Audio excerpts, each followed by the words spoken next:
At dinner, my girlfriend told me I wasn't her type. I smiled and told her I'd just signed a lease in her best friend's building.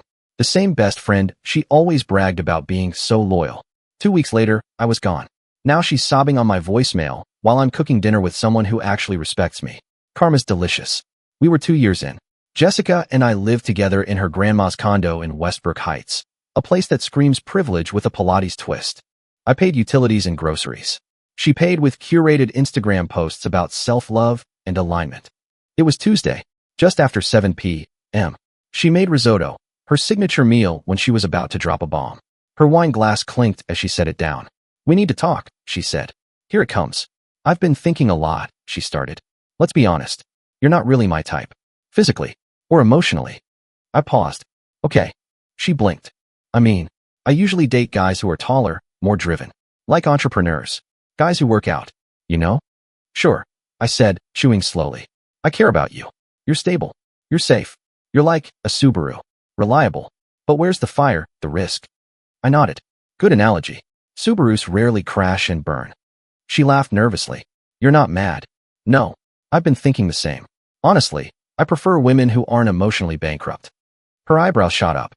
"I mean," I added, "women who don't schedule deep talks like dentist appointments just to justify cheating fantasies. That's not what this is about, right? You just want to explore while I wait patiently in your curated, backup boyfriend basement." "Don't be cruel," she said. I leaned back. "Don't be fake." She sighed like I was the unreasonable one. "I think we should open the relationship. Try new experiences, together." "Oh, so you sleep with yoga bros while I pick you up from class and pretend it's empowering?" She went cold. "Wow, I'm trying to be evolved here." "Then evolve alone." I stood up and grabbed my phone. "You're being immature," she hissed. "Where would you even live?" "Somewhere that doesn't feel like a trap." She scoffed. "You couldn't afford this lifestyle without me." "No, but I can afford peace of mind. And my rent is already signed." Now her mouth opened like a glitching AI. "What do you mean?" "I signed a lease today. Moving next week." "Where?" "In Melody's building." Her jaw literally dropped.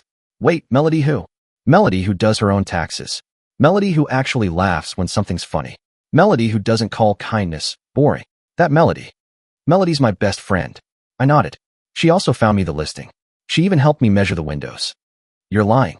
You think I'd invent this just to hurt you?" She stared like I slapped her. "You're disgusting. You started it. You told me I wasn't enough. I just believed you." That night, Melody texted. "Melody, heard about the breakup. You good?" Me, surprisingly. "I think I dodged a luxury apartment-shaped bullet." Melody, "I always thought you deserved better." Me, "Appreciate that. Hey, got any spare moving boxes?" Melody, "I have a whole stack. And wine." Game on. 2 days later, I started packing. Jessica hovered like a prison warden. "You're seriously moving in there?" You know her building is tiny. 650 square feet of peace sounds pretty huge right now. She's just being friendly because she pities you. Funny. She said the same thing about you. Her face went bright red. "You're pathetic, Grant. And you're single." She stormed out. Later that night, Melody dropped off boxes and stayed for tea. We talked. Laughed. I actually felt seen for the first time in months. Saturday morning, I loaded the U-Haul. Jessica's friends helped. In reality, they just stood around making judgmental noises. "I can't believe you're really doing this," said her friend Tanya. "I know," I said, finally choosing sanity. Jessica pulled me aside before the last box. "You can still stop this." "Nope. I'm willing to forgive you." "Sweet of you. But I don't need forgiveness for growing a spine." She grabbed my wrist. "You're going to regret this." "No. You're going to regret not saying any of this before I found out who I actually am when I'm not orbiting around your ego." I left. 3 hours later, I was sitting on the floor of my new place, surrounded by boxes, eating takeout with Melody. She brought me a housewarming gift, a weird cactus and a six-pack. We were mid-laugh when the doorbell rang. "Jessica, of course. You didn't give me your address," she said, pushing past me into the apartment. "Nope, but you knew the building." She looked around, nostrils flaring. "Let me guess. Melody helped you decorate." "Some suggestions, yeah. She's ghosting me. I wonder why." "What's really going on, Grant? This is beyond petty. You're sabotaging everything." At that moment, Melody walked in from the kitchen holding 2 beers. "Oh," she said casually. "Hi, Jess." Jessica's face cracked. "You're disgusting," she whispered. "Both of you." Then she left. Melody shut the door, exhaled, and said, "Well, that went well." I raised my beer. Till honesty. The next day, my phone buzzed nonstop. 15 missed calls. 11 voicemails. 32 texts. All from Jessica. I ignored every one of them. She'd made it clear I wasn't enough. So why the sudden obsession? Probably because the backup boyfriend moved out before she had time to line up a replacement. Classic Jessica move. Burn the bridge, then panic when she realizes she still needs to cross it. Around noon, Melody stopped by with a casserole. Yes, seriously. Her grandma's hangover recovery lasagna, she called it. We ate on the floor because I still didn't have a table. I was telling her about Jessica's latest guilt trap voicemail, something about abandonment trauma, when Melody's smile faded. Jess is posting about you, she said, scrolling through her phone. She what? She posted a reel, crying, music playing, talking about how her long-term partner left her without warning after years of love and support. I raised an eyebrow. Love and support? She used a filter called Heartbreak Glow. I laughed out loud. Do I at least look evil in it? She cropped her head out. Well, that's rude. By the end of the week, Jessica wasn't just posting. She was full-on campaigning. DMs to mutual friends, dramatic texts, venting in group chats. One even forwarded me a screenshot. Jessica, I gave him everything. I supported him through that joke of a startup. I held his hand through failure after failure. Then he runs off with my best friend? Yeah, the support she gave was mostly eye rolls and backhanded compliments. Meanwhile, Melody and I were good. Too good. Which meant Jessica wouldn't stop until she found a way to ruin it. And she tried. 3 days later, Melody got a call from Jessica. You have to hear this, Melody said, putting her on speaker. Jessica's voice came through, sugar-coated rage barely contained. Mel, I'm begging you. Think about what you're doing. You're ruining our friendship over him. Melody stayed silent. You know he's just using you, right? That's what he does. He attaches to women who take care of him. You're just next in line. I spoke up. Hey, Jess. Still here. Dead silence. Then the line clicked off. That night, Jessica showed up again, uninvited. She stood in the hallway with a bag of my old hoodies, trying to look composed. She shoved them into my chest like I was the villain in a soap opera. You forgot these, she spat. Thanks, I said. Smells like regret. You think this is funny? No, I think it's overdue. You and Melody aren't going to last. You don't fit. She'll get bored. She always does. I nodded slowly. We'll take that risk. She narrowed her eyes. You don't even see it, do you? See what? You're becoming the guy you always hated. Petty. Spiteful. Cruel. No, Jess. I'm finally being honest, the way you asked me to be. She opened her mouth, closed it, then stormed down the hall like she owned the building. Melody peeked out from behind the door. She left, like a hurricane with an influencer discount code. We both laughed, but I saw it in Melody's eyes, a flicker of guilt. And that's when I realized this was going to get worse before it got better. Because Jessica wasn't just spiraling. She was losing control, and she hated that more than anything. It started with a whisper, one mutual friend, then 2, then 5. By the end of the week, Jessica's carefully polished social persona started to crack in public. Not just because of me, but because people were finally seeing the version of her I'd lived with for 2 years. And trust me, it wasn't the one she posted about. It began with Caitlin. We'd met her at a 4th of July barbecue a year ago. She was one of Jessica's oldest friends, like middle school kind of old. But Caitlin messaged me out of the blue. Hey, random, but you okay? Surprisingly, yeah. I just want you to know. Jess said some really nasty things about you after that party last month. Like, not just complaining. She called you her comfort crutch. I didn't know what to say. I'm sorry. Comfort crutch. Ouch. But it lined up. Jessica had a thing for nicknames. My starter boyfriend, Mr. Safe, Plan B. I used to laugh with her about them. Guess I didn't realize I was one of them. Still, that message from Caitlin opened the floodgates. 2 days later, Anthony, another mutual friend, texted me screenshots from their group chat. Jessica had gone full PR damage control, telling everyone that Melody had been pursuing me secretly for months, manipulating me, and taking advantage of my emotional fragility. Yes, me, the fragile one. Except Anthony wasn't buying it. Bro, didn't she literally say she was going to dump you after New Year's, but didn't want to spend the holidays alone? She said that. Yup. And she was bragging about flirting with her yoga guy. Guessing she didn't tell that part of the story. She hadn't. But Melody had. One night, while we were making dinner together, yes, again, because she actually enjoys cooking, she showed me her phone. Jessica's been texting Diego nonstop, Melody said, raising an eyebrow. He finally told her to back off. Turns out he has a girlfriend. And she's not thrilled. You're kidding. Melody scrolled. Nope. And guess what? The girlfriend found out about the texts and messaged Jessica directly. I blinked. How'd that go? About as well as a raccoon in a glass factory. So, to recap, Jessica told me I wasn't her type, Wanted to open the relationship, secretly flirted with a taken guy, got rejected, then lost it when I moved on, with someone who actually respects me. Sounds like karma's doing her job. But it wasn't just digital fallout anymore. One Saturday, Melody and I were walking back from the farmer's market. I know, that sounds like a rom-com, but real life gets cheesy sometimes. When we ran into Jessica in the lobby, she froze. I froze. Melody didn't. "Hi, Jess," she said calmly, holding up a bag of tomatoes. Jessica narrowed her eyes. "So it's true." "Excuse me. You too. You're a thing now." Melody stayed quiet. I answered. "We're figuring it out. Like grown-ups do." Jessica's voice dropped. "You don't even see it, do you?" "See what?" "She's using you. You're a rebound." Melody actually laughed. "You're the one who dumped him. Remember?" Jessica stepped forward. "You're supposed to be my friend." "I was. Then you called him a placeholder and tried to date someone else while still living with him." "You're twisting everything." "No," I said. "We're just not letting you rewrite the ending." Jessica's eyes started to shine, but not from tears. From fury. "You think this is love? It's revenge." I shrugged.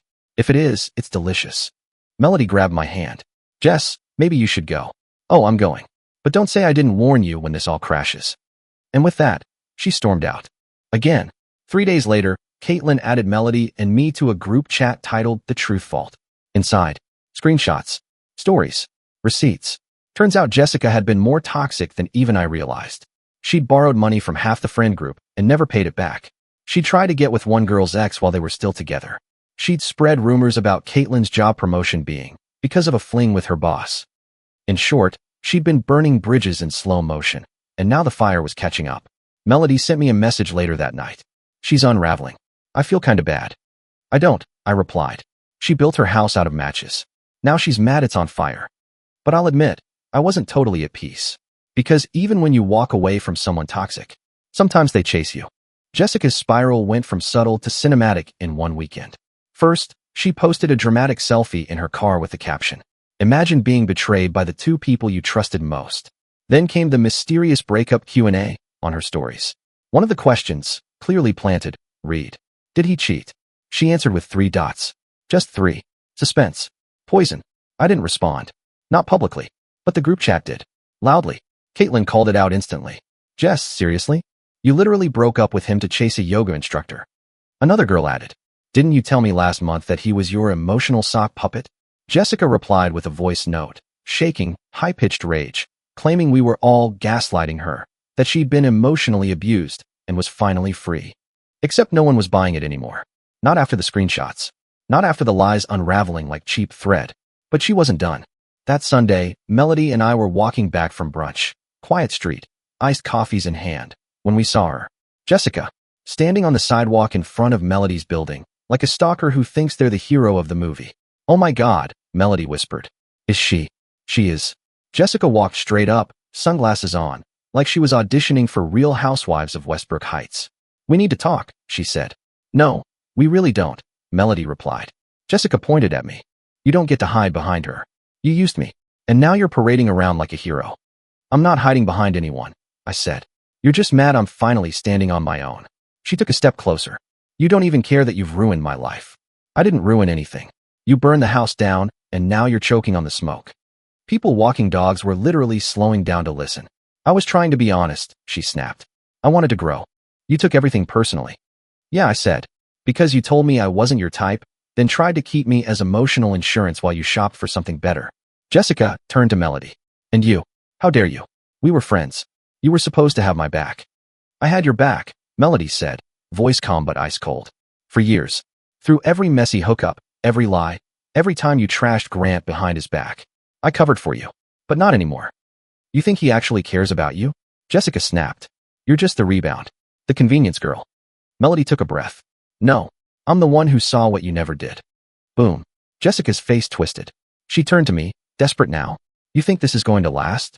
That this little fling makes you some kind of winner?" "No," I said. "But I'm not playing to win anymore.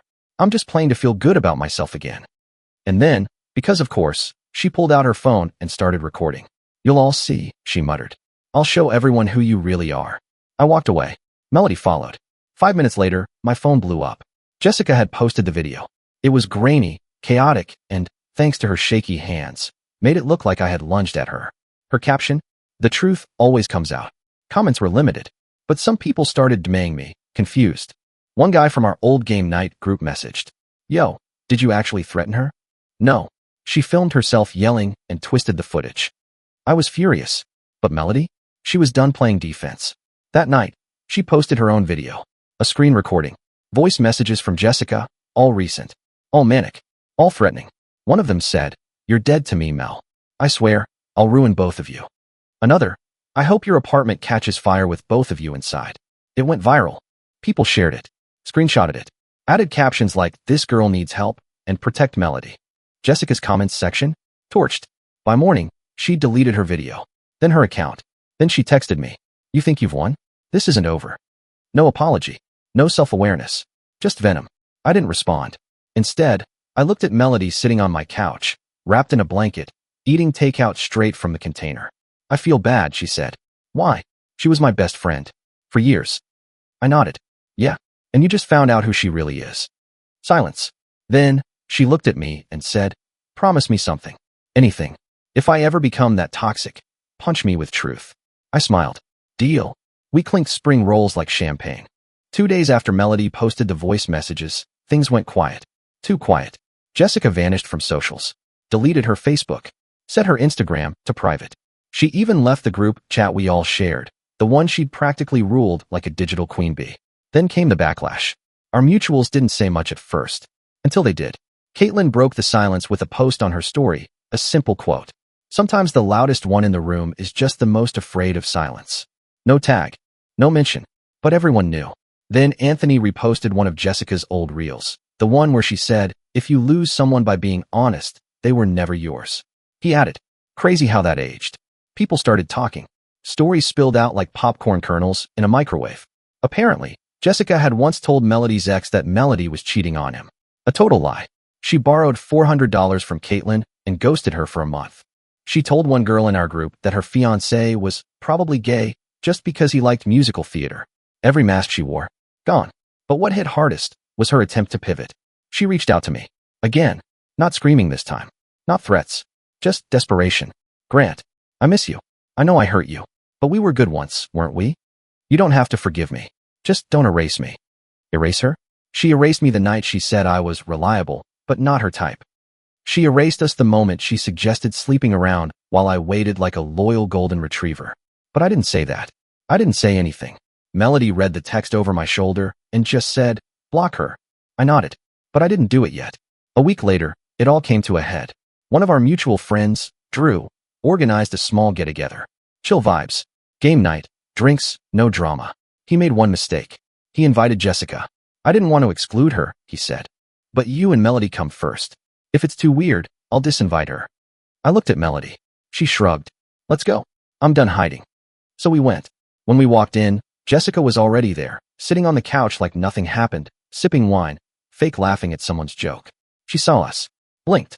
Didn't smile. We nodded and sat down. Across the room. Far enough to avoid contact. Close enough to see her twitch. Game started. Cards. Drinks. Laughter. It was light, for a minute. Until Jessica dropped her move.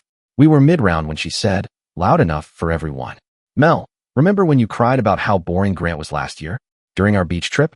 The room went dead silent. Melody blinked. Then said calmly, "No, I remember crying because you told me I'd die alone if I didn't fix my body." Jessica froze. Everyone stared.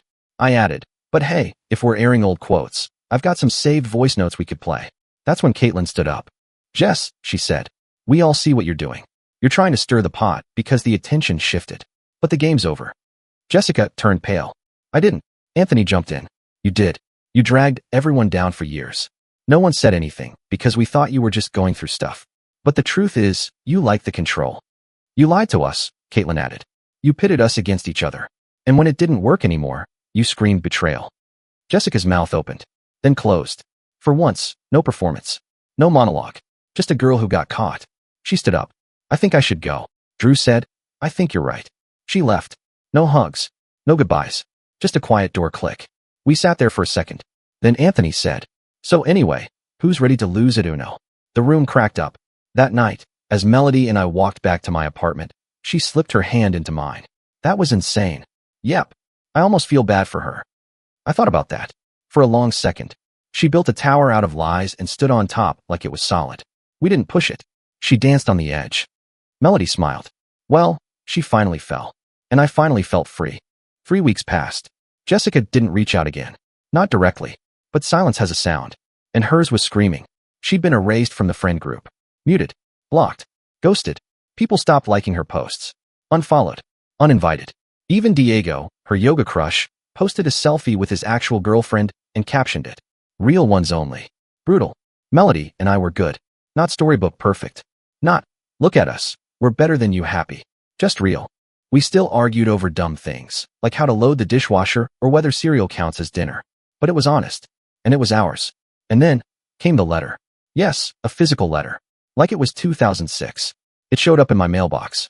No return address. But I recognized the handwriting immediately. Jessica. Melody found it first. Do you want me to burn this? She asked, holding it like it might be laced with perfume and delusion. I want to read it, I said. So we did. Together. It wasn't long. But it was loaded. Dear Grant, I hope you're happy. I don't mean that sarcastically. I mean I hope you're really happy, because I'm not. I thought I was the one in control. I thought I could keep you in my back pocket forever, that you'd wait. You were always the stable one. The fallback. I didn't expect you to find a backbone, or someone better. But now you have both. I'm not writing to ask for you back. I know that ship has sunk, exploded, and been scavenged by emotional pirates. I just wanted you to know one thing. I dreamed last night that you and Melody were getting married. And I was outside the window, watching. Alone. I woke up crying. I don't know who I am without the people I used to control. Goodbye. That was the end. No signature. No love, Jess. Just that last sentence. Melody folded the letter quietly, then handed it to me. What do you want to do with it? I stared at it. It felt like a ghost. One last whisper before it vanished for good. I walked to the kitchen, grabbed a lighter from the junk drawer, and stepped out onto the balcony. Melody followed. We lit the edge of the letter and watched it burn in silence. It curled, blackened, then crumbled into ash. Like the last piece of weight I didn't know I was still carrying. I exhaled. Hard. That night, we ordered cheap pizza, binge-watched crime documentaries, and laughed so hard we couldn't breathe. No drama. No games. Just life. A week later, Melody moved in officially. No big proposal.